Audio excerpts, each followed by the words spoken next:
François Bon, les carnets, les carnets, c'est fait pour parler de ce qui est au quotidien, ce qui nous importe là, au quotidien. Je voudrais revenir dans la semaine sur mercredi. Mercredi, j'étais allé à Paris, j'avais rendez-vous avec un copain, plaque, on le voit ici, il s'appelle Rurik Dimitrienko.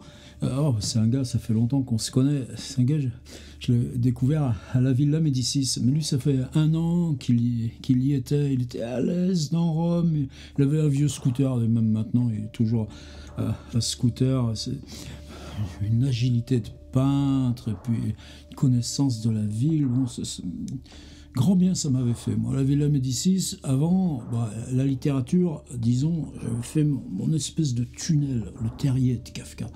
Puis tout d'un coup, t'émerges là dans un autre monde. Et la Villa Médicis, c'est ce que je leur avais dit. J'ai pas de formation artistique. Comment voulez-vous que je continue à écrire sans formation artistique? Ils m'avaient envoyé à Rome 1 an pour ça. Bon, je crois que contrat accompli. Et Rurik, ça faisait 3-4 ans là, que je le suivais sur Facebook. Alors évidemment, avant tout peintre, mais il se balade toujours avec un gros Nikon. Et c'est un gars...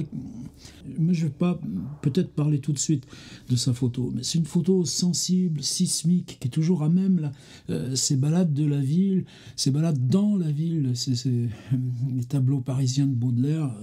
Pour moi, il y a quelque chose comme ça. Alors comment c'est venu? D'abord, je veux parler juste revenir un peu sur les questions de photos. Alors là, il y a l'appareil qui me filme. J'utilise des Lumix. Ça, c'est mon premier GH5. Je m'en sers juste pour Instagram avec une petite, toute petite lentille manuelle fixe, mais qui est un petit peu fisheye pour faire des photos au format carré. Alors sur celui-ci, quand je fais de la photo, l'objectif, moi, ça je m'en suis expliqué souvent dans ce journal image que j'ai sur mon site. Pour moi, l'objectif principal, c'est le 24 mm. Je travaille jamais avec du zoom, genre le temps que tu règles ton zoom. Non, si tu veux avoir ça de cadre, tu t'approches, tu te mets à l'endroit où tu as ce cadre, et en gros, c'est toi qui deviens le zoom en t'approchant, en te déplaçant. Ça, radicalement, objectif fixe. Si j'essaye, là, j'ai tout essayé, depuis le temps, des 50, des 35, non, c'est avec le 24 que je me sens à l'aise. Alors, il y en a qui disent, c'est le champ visuel humain, les objectifs de 50, ou encore, à la limite, ceux des 35, là, comme sur les Leica. Non, moi, le champ visuel, là, j'écarte, je touche toujours mon champ visuel. Alors, je sais pas vous commencez, mais moi, en gros, il est à 170 degrés à peu près. Et je pense qu'aussi, quand on est myope, on travaille beaucoup avec la périphérie rétinienne. C'est totalement nécessaire. Donc, la périphérie rétinienne est en permanence utilisée dans l'usage quotidien, ce qui fait que, oui, mon champ visuel large, c'est celui qui... Alors, je sais pas, vous, comment vous le mesurez, comment vous le travaillez. Et après, il y a toujours cette indécision. Est-ce que je fais de la photo? Est-ce que je fais du film? Et je fais de la littérature, de toute façon. Alors, il y a des copains, ils se disent filmeur, je filme. Moi, j'ai pas cet enracinement-là en moi. Je ne sais pas comment le trouver. Ça ne m'empêche pas. Hier soir, on a revu Ozu, le voyage à Tokyo. Oh, merveille. Mais la concentration du film et de l'image fixe est tellement différente que j'arrive pas à mélanger les deux. Alors, là, par exemple, j'ai mon Lightroom, c'est sur un disque dur qui est là derrière. Les premières photos datent de 2002-2003, ma première acquisition d'un appareil numérique. Mais là, j'en ai 130 000 sur le disque. Et j'y tiens à cette base. Bon, j'y tiens. De toute façon, il y en a 15 000 qui ont été mises en ligne sur le site. Tout ça. Quelle importance, les archives, tout ça, ça peut s'évanouir. On cherche. Mais c'est se chercher soi-même, c'est se retrouver. Tu faisais quoi à ce moment-là? Donc ça me sert d'agenda. Par exemple, 2017-2019, pendant plus de 2 ans, je faisais de la photo. J'avais arrêté la photo, je faisais plus que du vlog. Par exemple, là en ce moment, où, évidemment, Israël, Palestine, Jérusalem, c'est là, tout le temps, tout le temps. Ce voyage de 2 semaines là, en 2018, qui était si fascinant, justement aussi parce qu'échange école d'art, donc directement là-bas avec des profs, pleine immersion. J'ai une dizaine de vidéos sur le site. J'avais fait une espèce de journal au jour le jour. Et je suis content, heureusement que c'est là. Mais j'ai 0 photo. Aujourd'hui, ça me manque, y compris parce que le voyage immobile qu'on fait dans les photos, c'est pas du tout la même chose que revisionner un YouTube avec un début, une fin. Alors ça, c'est une question qui pour moi reste insoluble. Alors, ces temps-ci, je m'efforce là, justement, avec des jours tu prends ça, d'autres jours tu prends ça, tu te mets dans cette concentration. Et je sens bien qu'en ce moment, j'ai la concentration à revenir, à réutiliser le blog, se balader avec ça, même si c'est des plans fixes. Bon, je ne vais pas trop insister là-dessus, mais c'est pour moi typique de l'insoluble, et certains jours encore plus que d'autres. Et c'est pas la même chose. C'est-à-dire que là, pour cette journée de jeudi, mercredi, dans mon idée, si c'est le journal que je dois faire là, parce que c'est lié à des questions de travail et tout ça, évidemment, c'était l'objectif photo qui aurait été mieux. Et puis se dire non, tu vas être avec Rurik et peut-être. Alors, Lumix a les objectifs. Film, c'est pas qu'on peut pas faire de film avec celui-là, mais l'autofocus il est parfait pour la photo still, photo fixe, mais sinon en vidéo t'entends toujours le grognement, c'est mortel pour les films. Le Mix, ils ont une série de petits objectifs comme ça c'est un 35 que j'avais acheté sur la recommandation d'un ami, puis finalement je m'en sers jamais. Bon, tant pis, il est là. Je l'avais acheté pour le rabelais, et puis même maintenant, j'arrive plus à l'aimer. Puis on met dessus une espèce de lunettes de soleil qui s'appelle un filtre MD, et voilà. Et là, il n'y a aucun bruit interne, il y a un autofocus hyper rapide. Quand je bouge comme ça, quand je reviens, là je vois le petit carré jaune qui se déplace, et je me sers quasiment tout le temps, y compris pour le blog, pour être proche là d'un 18 mm.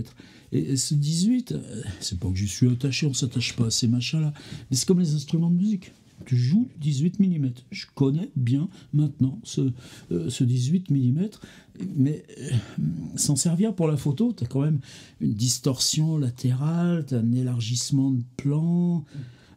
Bon, je sais que c'est un objectif cohérent pour là, le vlog, mais beaucoup moins cohérent pour l'image photo. Alors c'était quoi mon rendez-vous avec Rurik? Attendez, je vous raconte. Ça remonte là à début septembre, c'est tout frais. À la brocante de Saint-Cyr, là tu vois, je vais le perturber mon truc, parce qu'il voit, tiens, il y a 2 bons hommes là sur lesquels je vais faire mon point. Et je trouve là, pour 10 balles, ce livre de Claude Pichois, avec, il n'est pas co-signé, photographie de Maurice Sorvé, où le livre décrit par justement ce photographe, j'en avais parlé, 35 endroits où a vécu dans Paris Charles Baudelaire. Bon, nous, là, on en est à 39, justement en utilisant aussi la grande carte là, que Pichois met à la fin du livre. Et quand j'avais fait une vidéo là, où je racontais vite fait là, ce livre, et puis avec cette surprise, pour moi, le livre date de 1967. C'est pas vieux, 1967, c'est mon premier disque 33 tours. On m'avait offert Sgt. Pepper's Little Hearts Club Band des Beatles sur mon petit électrophone 33 tours Topaz. Wow! Et c'est l'année de Histoire de Claude Simon, et se dire que pour moi là, qui était quand même ado largement ces années-là, il y avait moins de distance entre le Baudelaire de 1845 à 1860 et le Paris de 1967 qu'il y en a entre le Paris de 1967 et le Paris actuel. Voilà, c'est venu là. Et mon Rurik, qu'est-ce qu'il fait 2 jours après? il m'envoie une photo reprise là d'un de ces mêmes endroits, et on commence à déconner comme ça. Bon, on a besoin, non? Et il commence à m'envoyer, et moi je lui envoie quoi? La liste, attendez, dans le dictionnaire Baudelaire de Claude Pichois, il y a une page qui est le relevé de 37 adresses parisiennes de Charles Baudelaire, attestées. Je lui envoie le PDF de la copie de cette page, et lui, il en fait quoi? Il en fait une liste recopiée à la main, et il commence chaque jour, toujours sur Facebook. Alors il faut chercher le hashtag dièse 39 Baudelaire. Il commence à se faire ses balades à scooter. Moi, ce que je ne savais pas, c'est que certaines, il y allait 3 fois, 4 fois, 5 fois, trouver la bonne lumière, trouver qu'il n'y ait pas de passants, trouver qu'il n'y ait pas de voiture, trouver qu'il y ait des trucs, s'approcher plus de près, trouver le cadre. Par exemple, Baudelaire, après sa tentative de suicide, il revient chez papa et maman. Enfin, c'est papa et maman, c'est pas ça. C'est sa mère, oui, mais dans le logement de fonction du général au Pic, 7 place Vendôme. Ben, allez photographier. Le 7 place Vendôme. Et là, bon, donc ça fait 1 mois que le Rurik il fait ce boulot-là. J'ai dit, attends mec, là maintenant, il est temps que ça se passe. Et parce que moi, je lui avais dit quoi, Rurik? Ça y est, mon gars? Eh ben, on va au bout et on fait un livre. Ben, je sais faire les livres. Puis en plus, maintenant, on peut faire des sacrés livres en couleur, couverture cartonnée, grand format, à peu près comme celui-ci. À peu près comme celui-ci, justement, sauf que nous, ce sera en couleur, ce sera systématique, année par année. Alors voilà, j'avais rendez-vous avec Rurik, et je me suis dit, je vais prendre mon petit objectif, puis on va faire un petit blog de la journée. Puis finalement, bah, même si j'avais pas l'objectif photo, qui est lourd en plus, maintenant j'ai lourd fragile, j'ai un peu de mal à trimballer, c'est un magnifique Sigma 1.4, 24 1.4, mais j'ai fait que des photos. Alors, est-ce que j'en parle quand même? Ben, j'ai attendu, mais je voulais juste vous en parler, comme ça, on raconte. Alors, là, directement, c'est mon Lightroom. Donc, j'ai importé ma carte SD, c'est-à-dire tu branches l'appareil avec un câble sur l'ordi. C'était typique uniquement, là, le relevé photographique de ma journée. Alors, je débarquais à Montparnasse, 11h40, et donc le plus simple, comme toute façon, notre livre, où il finit? Enfin non, parce qu'il y a une autre astuce. Mais évidemment, à la tombe de Baudelaire. Et je vais dire, Rurik, moi, il me faudrait bien une photo aussi où on te voit photographier. Ne serait-ce que pour présenter à la fin Rurik dans le livre. Je lui dis, donc, je voudrais faire une photo de toi photographiant, alors on va faire la tombe de Baudelaire, on se donne rendez-vous. Et puis après, en marchant là, de Montparnasse au cimetière, c'est pas loin, il y a 200 mètres. 250, au tout début de la rue Froidevaux, la toute petite entrée. Tu dis, c'est quand même bizarre de donner rendez-vous à un gars dans un cimetière. Peut-être c'était la première fois que ça m'arrivait. Si vous voulez, tout simplement, on va les passer en revue. Là, je venais juste d'entrer dans le cimetière. Vous voyez, on voit le mur ici, et c'est toujours ces arrières d'entrepôts qui sont un peu fascinants. Idem, on va les passer vite. Et on a discuté pas mal avec Rurik aussi de ça, c'est-à-dire là avec l'automne, ces jeux de couleurs, on vient juste de passer la Toussaint, donc il y a des gens qui ont posé des chrysanthèmes, il y a des jeux très doux de luminosité, et puis dans ces jeux d'abandon, de détails, de tombes. Alors chaque fois que je passe, vous savez, il y a un paquet même sur mon site, vous cherchez cimetière Montparnasse, je l'ai trouvé, ça fait 20 ans que je passe régulièrement faire des photos ou des vidéos. Et là, un de mes rituels, c'est de m'arrêter devant la tombe de Tristan Tzara, parce qu'elle est si humble. C'est juste un carré de marbre, puis au milieu, puis personne ne s'intéresse à Tzara. Enfin, en tout cas, c'est rare qu'on faut des trucs, quelques plantes humbles aussi, puis juste la plaque gravée ici, avec marqué Tzara. Allez photographier ça. Et pour moi, c'était ça aussi qui était bien, se dire, si je suis avec un photographe, comment il fait, lui, pour photographier le plus simple, TZARA. Là, vous le voyez, Tristan Tzara, poète, décédé 1963. Cette humilité de la terre, et ce, ce bronze, là, souvent je le photographie aussi. Alors c'est là où tout d'un coup j'étais moi-même surpris parce que si j'avais eu mon 24, l'image là elle aurait été resserrée et le centre, là ce qu'il y a ici, cet enfoncement, ce détail, lui serait beaucoup plus vivant sur l'image. Avec le 18, tu écartes et les éléments latéraux, par exemple là ce bouquet, là ce jeu ici de perspective, eux ils prennent une présence dans l'image qu'on est habitué et j'allais dire qu'on est malheureusement habitué.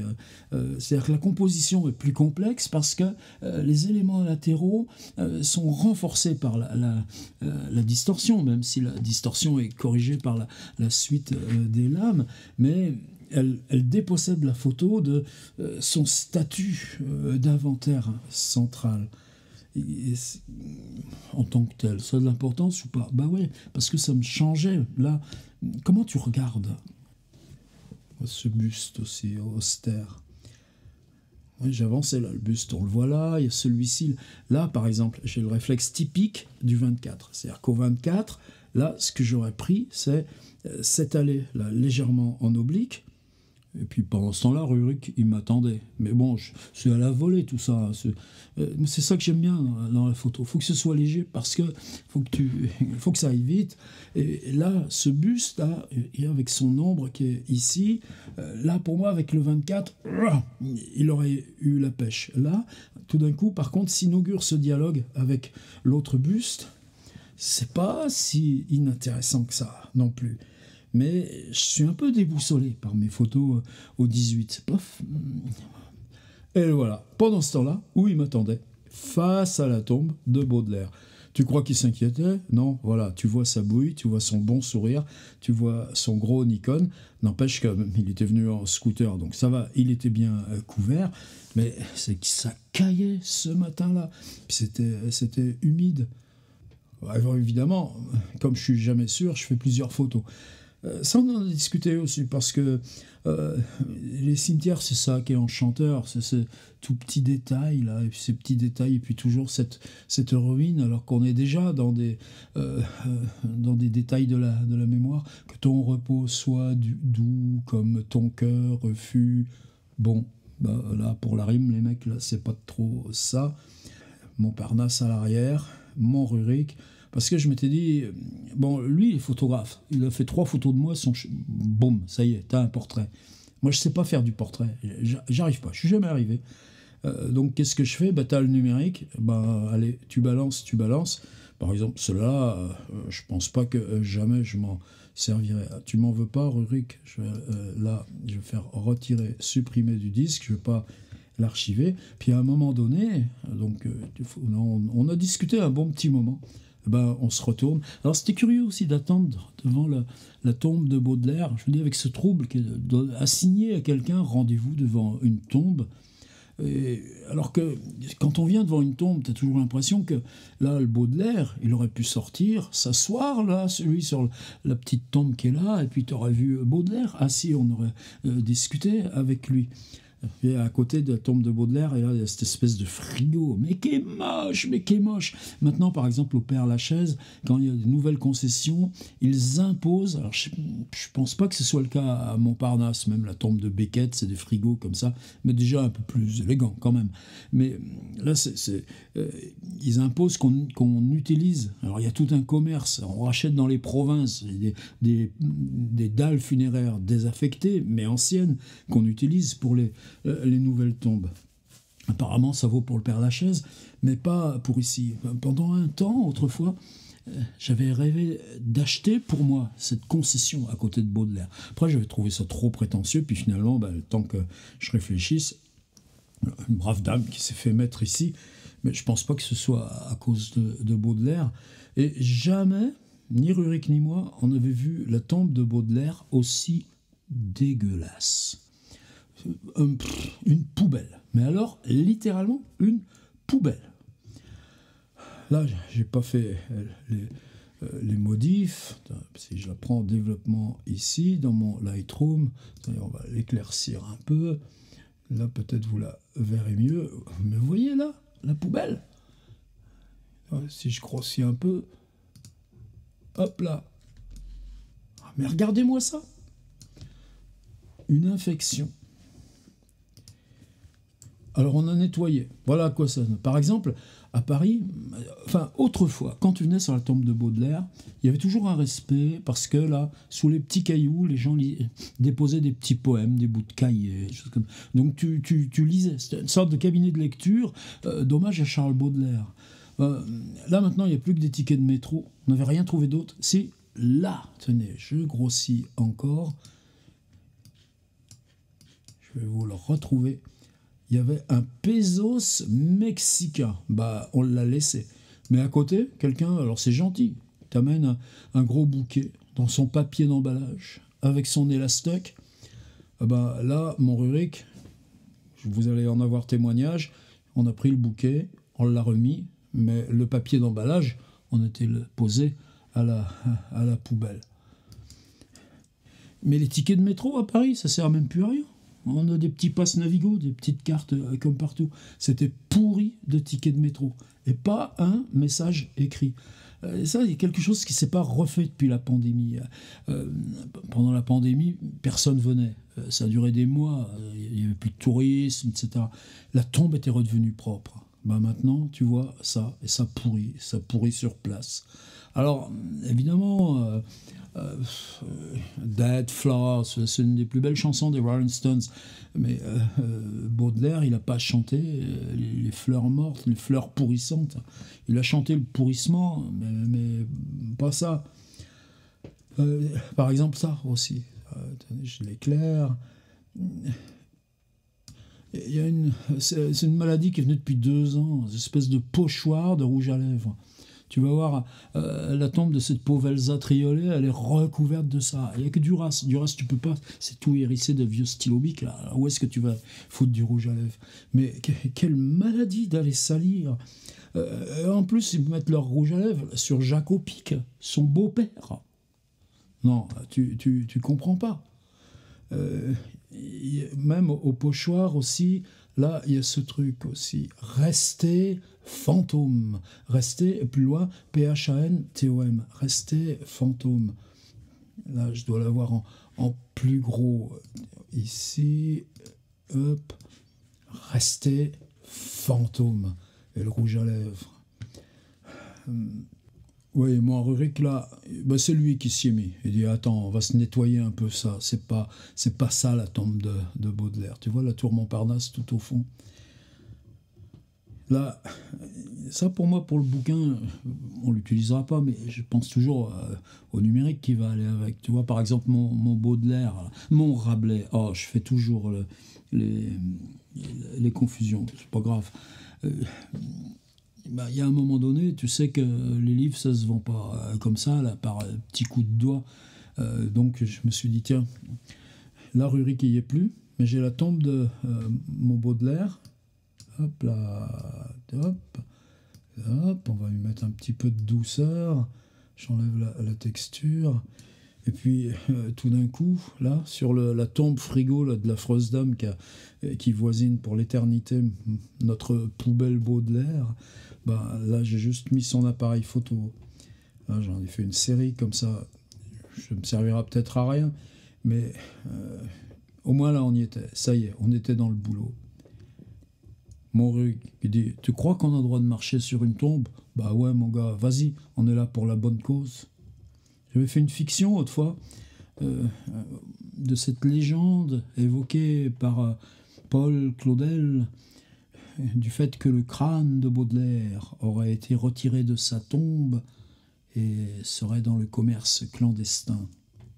C'est sur mon site. Là, j'avais fait de la rafale, tu sais, t'appuies sur un truc ici, là, comme font les photographes sportifs. Mais bon, ça par contre, bah ouais, quand même, il y a un moment donné, tu te concentres, là, c'est plus la même chose. Et tu vois, moi, pourquoi je dis je suis pas portraitiste? Et à un moment donné, je me retrouve ici, et je sais sur quoi je travaille. Là, je sais pas comment je vais même recadré. Pour moi, je me dis même que tu travailles avec des objectifs fixes et pas des zooms, mais que la question du recadrage même, globalement, elle est interdite. C'est parce que tu cadres et que tu tombes sur ton cadre que tu déclenches et que tu as ça. Après, à toi de mettre ton petit réglage. Là, je travaille avec en position la A en général, de dire. Et puis, je travaille aussi avec une grande ouverture. Donc là, avec ce petit léger bokeh de derrière, et puis l'âme du net ici. Puis on voit d'ailleurs la silhouette du Rurik, on voit la mienne. Et puis ces trois. C'est la photo, quoi. Et tu comprends, en vidéo, il n'y a pas ce rapport là, ce que là, tu vois, bon, je la découvre cette photo, mais cette photo, je l'aime, tu vois, avec les fleurs mortes ici à la Rolling Stones, les fleurs ici à l'abandon, ce pot de fleurs là que la dernière tempête là, de la semaine dernière a laissé un peu incliné, et puis tout d'un coup ces trois couleurs, et puis juste le mot Charles Baudelaire qui reste encore à peu près lisible, alors que lui il est en sandwich entre le beau-père haï et la mère.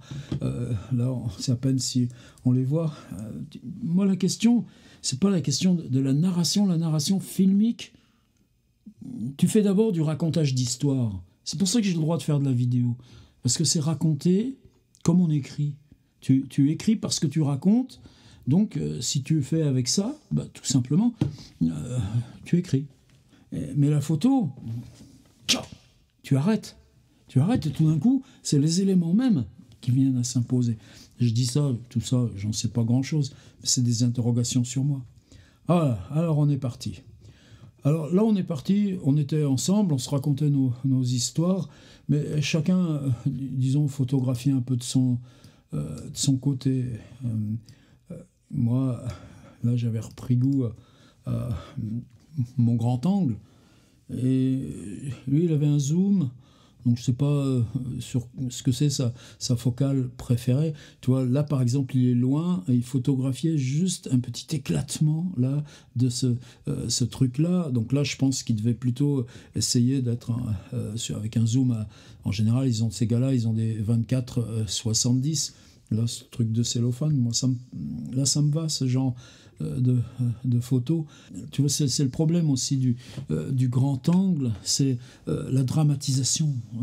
Alors, le ciel devient dramatique parce que il est organisé en lumière par ce mouvement là, de l'image qui repousse tout sur ses bords. Mais bon, comme j'ai fait 30 fois ces chemins dans ce cimetière, voilà, par exemple, ça me dit, ça je l'ai, ça je le veux. Toute petite fleur un peu blanche, et puis dans ces petites fleurs un peu blanches, tu avais ce truc de bleu pâle, un peu turquoise, sur la tombe de cette dame décédée en 1980, et puis cette herbe-là qui, elle... est-ce que là, par exemple, on est sur... ouais, c'est des trucs en plastoc, quoi. Mais l'herbe, tu vois ici, là, par exemple, l'herbe qui mange les morts, elle est verte, elle est grasse. Là, on est chez Baudelaire. Là, tu vois, on a une espèce de sculpture là, un corps qui endormi sur la tombe. Il se révèle juste au moment de la photo. Et puis, quelque part, ces fleurs en plastique ont le même vieillissement que là, cette herbe devenue blanche parce qu'elle ne mange pas les morts. Là, tu y es aussi dans la question de la photo. Et tu vois, il a pris son temps, puisque là, j'ai eu le temps de faire tout ça. Là, on tombe sur César. Alors là, c'était pas prévu. Justement, il me racontait que lui, il aimait bien aussi photographier les petits jeux de lumière qu'il y a juste dans ces vieux caveaux avec des vitraux tout simples. Et c'est là aussi, un peu plus loin, il y a la tombe du général Instinct. Vous vous souvenez de ce qu'on en a fait sur Internet, du général Instinct? Et voilà, la tombe de César, il y a son autoportrait en centaure, c'est de la ferraille, des boulons, même le petit zigouni, là, avec ce qui pend derrière. Et les histoires de Rurik prouvent que le gars, il savait s'en servir et que on ferait plus ça de la même façon aujourd'hui. Mais c'est pas la question. Et le voilà qui s'arrête devant la tombe de César. Bon, moi, c'était pas plus que ça, César. Mais je ne savais pas l'histoire de Rurik avec César. C'est là où notre journée aussi a bifurqué. Regarde la tête qu'il fait tout d'un coup. C'est-à-dire, là tout d'un coup, il attrape la main de César. Et ben, César était un ami de son père. Il a été aussi son prof aux Beaux-Arts. Et surtout, pendant des années et des années, le Rurik a été encore étudiant avant la Villa Médicis, alors qu'il travaillait comme sculpteur. Il faisait des trucs sur bitume, il m'a dit. Je n'avais jamais su ça de lui. Et ben, il était l'assistant de César, un des assistants, enfin en tout cas le deuxième assistant de César. C'est-à-dire que tout d'un coup, il arrivait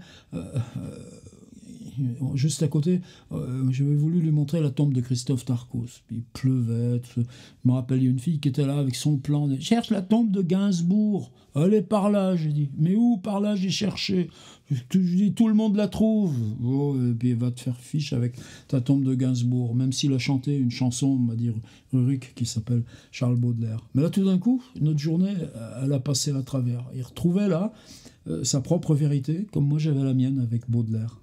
Donc il s'est mis à me parler de César beaucoup. Là on est sur la tombe de Cortázar. La nouveauté sur la tombe de Cortázar, c'est ça, c'est qu'on y a installé une plaque « Chers admirateurs de Julio Cortázar et de son œuvre, merci de respecter la clarté et le calme de cette ultime demeure ». C'est aussi en espagnol.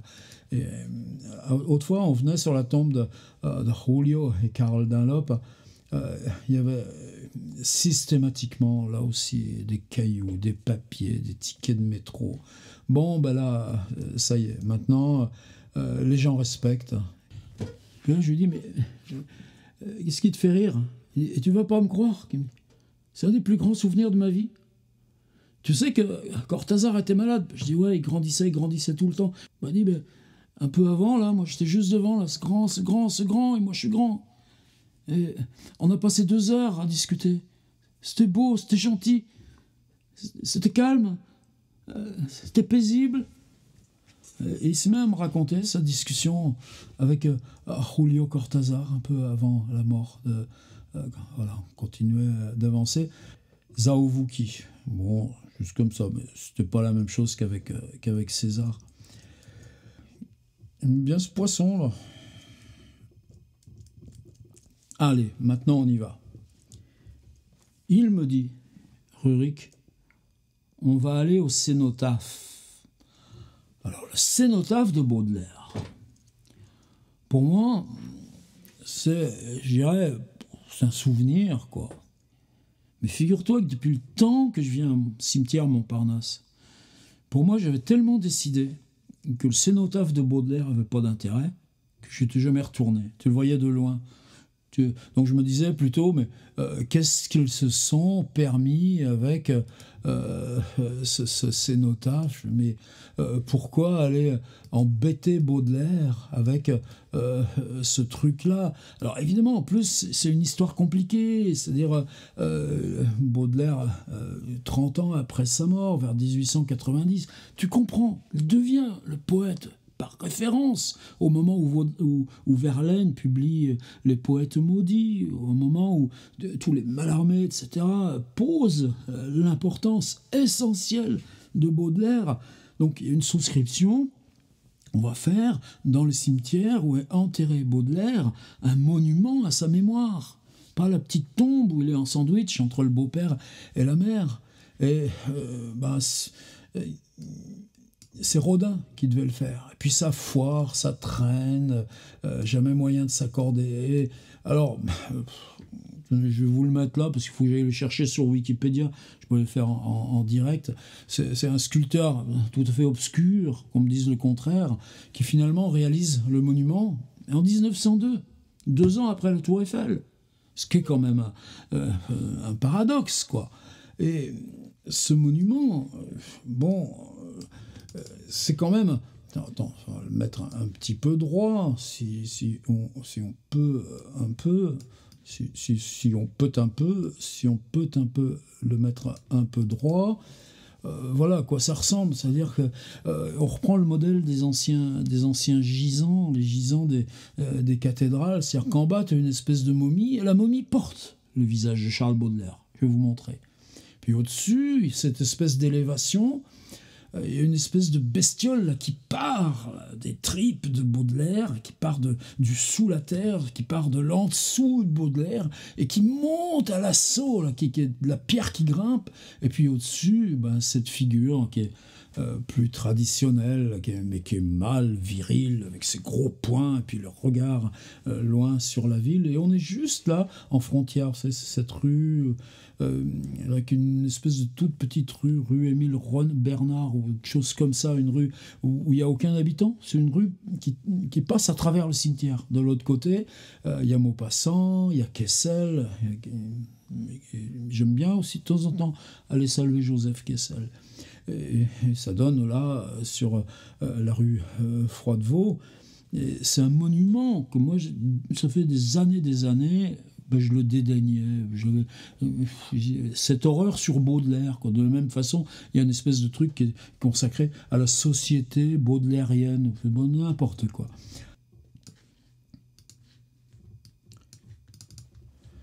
Voilà la momie. Ulrich, qui me fait marrer parce qu'à un moment, on dit ouais, photographier des tableaux, c'est de la technique. Photographier des statues, c'est des ombres et de la lumière. C'est difficile de photographier des statues. Alors là, quand en plus la statue elle est au sol, qu'elle a dimension anthropomorphe, qu'elle a un beau bouquet de roses en train de faner sur son zizi, qu'elle a les pieds bandés, c'est pas un monument qui met très à l'aise. Les gisants au XVIe siècle, ben, ils sont dans l'esprit de leur temps.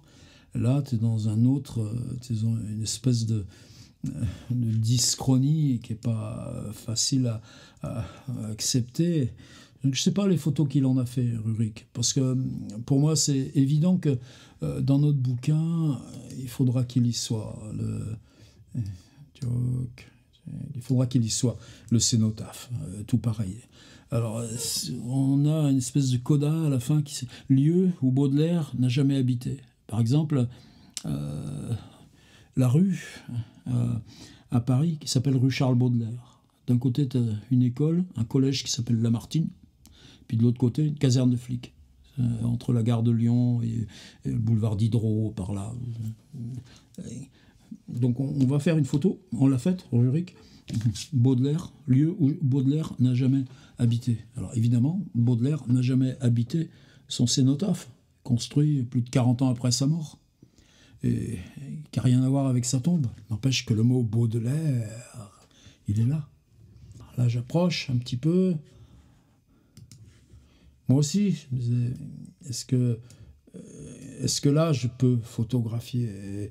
On peut travailler, isoler ce que le sculpteur a voulu du visage de Charles Baudelaire. Quel portrait, là, il le fait dans son gisant. Et ça aussi, Lightroom, pour moi, c'est un logiciel de développement ou un logiciel d'écriture. C'est-à-dire, quand la photo devient écriture, ben c'est parce que tu es là avec tes petits curseurs. Et le gars, il a travaillé là sur le rictus. On reconnaît les photos de Baudelaire en or et vert.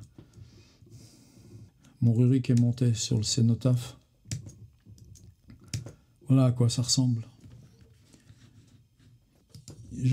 Ça pour moi vraiment, pour ça que je voulais là ce petit jeu de vidéo. C'est possible que j'y retourne là dans 15 jours, là, même cimetière, même endroit, et cette fois en vidéo. S'il y en a qui veulent venir avec moi, pourquoi pas, et faire quelque chose qui soit, par exemple, juste devant là, le cénotaphe, il y a un banc. Donc s'asseoir sur le banc et parler à Baudelaire, sachant qu'il n'y est pas, mais que le sculpteur nous a donné les trous de nez du mort. Parler avec les trous de nez du mort. On peut parler à l'oreille de Baudelaire à cet endroit-là. Si j'y remonte un peu la texture, et hop là, correction du voile, c'est pas terrible. Tu vois, on y arrive à le faire sortir notre Baudelaire. Voilà. Puis ça, les pieds bandés, les pieds momies. Là, on le voit, le banc qui est ici, juste derrière. Hop là, viens là. Tu vois, ce banc, là, on est dans une petite impasse dans le fond du cimetière. Peut-être que vous connaissez d'ailleurs. Là, tu as toute la traversée, tu arrives là contre le mur, puis tu as ce banc avec le cénotaphe Baudelaire. Tout d'un coup, pour moi, c'est revenu là au premier plan, alors que vraiment, je pensais que tout ça, c'était oublié. Hop là, ce mot, Baudelaire. C'est une autre question aussi pour moi, parce que je continue sur mon site, il y a un journal Images, c'est depuis 2005, je crois qu'il y a 2500, alors c'est des récits photos, comme ça, avec la photo comme série à chaque fois, sur les thématiques, les routes, les jours, le métier, les voyages. Et il faut reconnaître que depuis quelques mois, là je suis ici, il y a mes vidéos, mais je m'en occupe plus des masses, quoi. Là j'ai du retard, c'est-à-dire c'est une journée comme ça, là où je ramène 178 images, j'en sélectionne 30, et ces 30, elles ont la place dans mon journal Images. À la sortie, là, quand on retourne vers la rue Daguerre, on est à l'écrouter, la rue Daguerre. Voilà, on retrouve la rue Froidevaux. Et là, allez, on va finir là-dessus. Mon Rurik qui me dit, attends, non, je t'emmène. Tout de suite. Alors, c'est le vieux 14e, ça n'a pas beaucoup changé, mais t'as quand même... Ça m'a fait rigoler parce qu'il y a une des adresses de Baudelaire, je crois que c'est le 60 rue Pigalle, qui est devenu un truc de massage, comme ça. Et là, on avait le même truc de massage un peu glauque. Et... c'est la même photo qu'il y avait rue Pigalle à l'adresse de Baudelaire. Ce qu'il voulait me montrer, là, cette belle porte ici, et c'était ça, l'atelier de César. Et là, on est entré, c'est devenu une galerie. Alors, évidemment, il les connaît, et puis il est connu d'eux en tant que proche de la fille de César, en tant que quelqu'un qui a accompagné César aussi toutes ces dernières années. Et quand Rurik entre ici, alors c'est pas cette espèce de truc, mais lui, là, c'est la vieille verrière, c'est là où il y avait la presse hydraulique, c'est là où se fabriquaient toutes les compressions. C'est-à-dire que César a signé le contrat, il avait un petit escalier, pas l'escalier neuf, mais un autre qui montait à une mansarde avec Galta, pour ses affaires privées, parce que juste à côté il y avait sa maison, mais c'était autre chose. Et puis, pendant ce temps-là, Rurik et puis l'autre assistant, il faisait les compressions. Voilà, c'est bien long tout ça, mais pour moi c'est ces questions de Baudelaire, et puis ça va revenir régulièrement. Surtout ces questions photo et vidéo que je ne sais pas trancher. En tout cas, c'est justement le boulot du journal ici, c'est carnet, de faire ça. On le fait.